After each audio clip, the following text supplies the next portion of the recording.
PBBM at Ramon Ang may pasabog sa 2028? Well, pag-usapan po natin ito.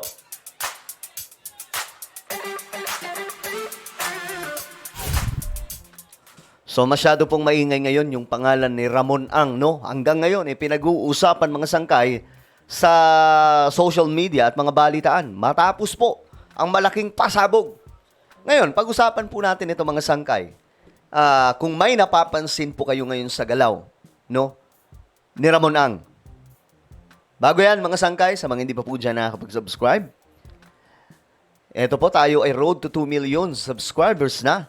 Ano pang hinihintay nyo? Makikita nyo po yung subscribe button sa baba ng video na to. I-click nyo lamang po yung subscribe, i-click ang bell, at i-click nyo po yung all. Sa mga nanonood po sa Facebook, i-follow nyo po yung ating Facebook page. Alright? Shoutout ka pala sa lahat ng mga Solid Sangkay. Comment down below hashtag Solid Sangkay kasama po ang inyong mga lugar para syempre magkakilala po ang lahat sa YouTube at Facebook. Alright? So ito na mga sangkay. May pasabog po kasi itong si Ramon Ang. Ito, yung pera. Sabi dito, kailangan makisama ang private sector sa taong bayan at gobyerno. Kaya, may pasabog si Ramon Ang ngayon, mga sangkay, na talagang namang makatutulong daw po ito, no? Para po maibsan ang malaking problema sa Pilipinas, lalong-lalo na po itong pagbaha. Kaya nga po marami na pong nananawagan na bakit hindi daw si Ramon Ang tumakbong presidente sa 2028. Ito sabi po dito mga sangkay, yung pera, wag natin problemahin yun. Handa raw ang negosyanteng si Ramon Ang nasagutin ang operational expenses para makatulong na resolbahin ang pagbaha sa Metro Manila. Nagpresenta siya ng tulong sa flood control projects gaya ng pagpapagawa ng drainage systems at paglilinis ng mga daanan ng tubig. Ito na So, sabi po niya dito, kailangan lang daw po talaga makisama ang private sector sa taong bayan at gobyerno. So, ito po yung ginagawa niya ngayon. At para po sa inyong kaalaman, mga sangkay, ang taong ito ay marami na pong nagawa. Marami na pong nagawa. Hindi pa po yan presidente hindi po siya politiko mga sangkay. Yung nakikita po natin Skyway, iba pang mga kakalsadahan, na nagkalat po mga higanting proyekto, pinapagawang airport doon sa Bulacan, mga sangkay na magiging isa sa pinakamalaking airport sa buong mundo. Sa kanila yun. Kapartner nila ang gobyerno. Kaya what if lang naman?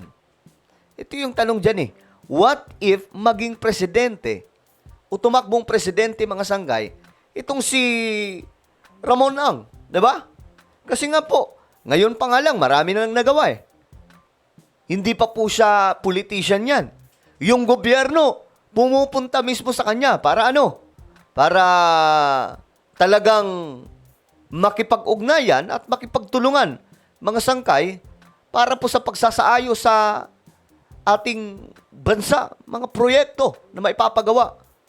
Okay, ngayon mga sangkay, ito. Ito yung kanyang sinabi mga sangkay na nag-viral nga po. Nagalok na ng tulong ang isang negosyante para solusyonan ang matinding baha sa Metro Manila. Wala raw gagastusin ng gobyerno. Nasa frontline ng balitang yan si Gerard de la Peña. Ayan na. Walang gagastusin Ito yung kanyang sinabi. Samantalang may isa po may kilala po tayong bilyonaryo. 'Di ba? Na namimili po ng mga lupain. Isa sa pinakamayaman sa Pilipinas. Lahatin na po natin. Maraming bilyonaryo sa ating bansa. Hindi po ganito mag-isip kay Ramon Ang. Ibang klase po ito mga sangkay.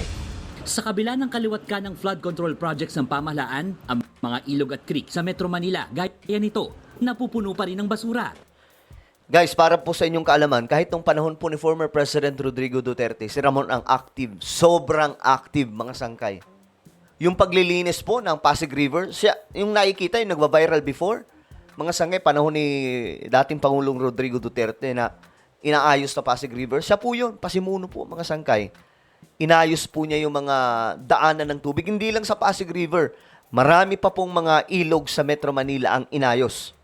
Na siya nagpalala sa baha nitong mga nakaraang bagyo at habagat. Para solusyonan yan, nag-alok na ng tulong ang pribadong sektor para malinis ang mga daanan ng tubig. Wala raw gagastusin ng gobyerno. Grabe.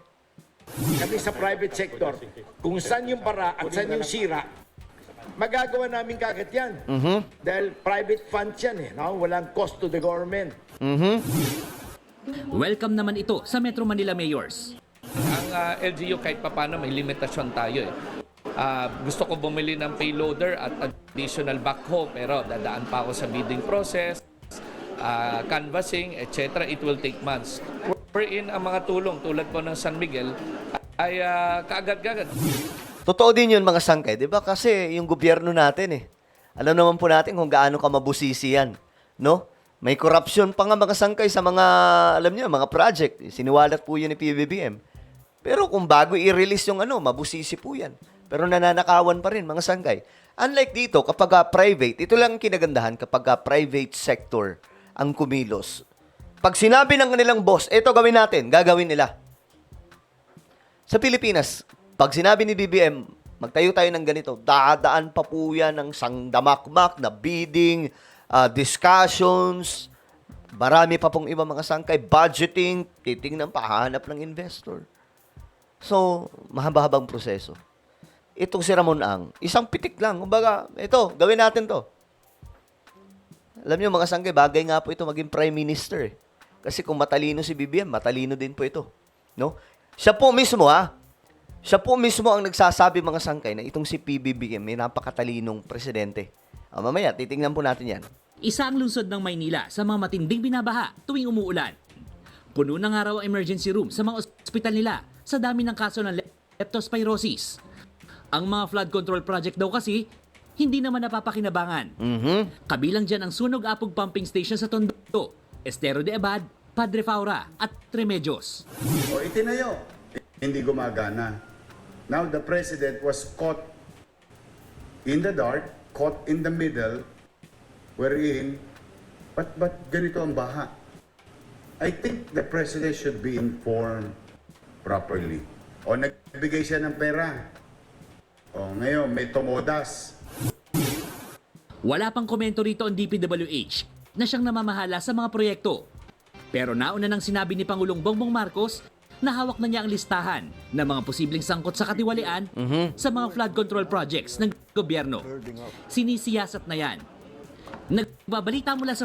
Okay, so ayan mga sangkay. Ngayon, maalala nyo, ito po mga sangkay, si Ramon Ang, mayroon po ditong pasabog tungkol po kay PBBM.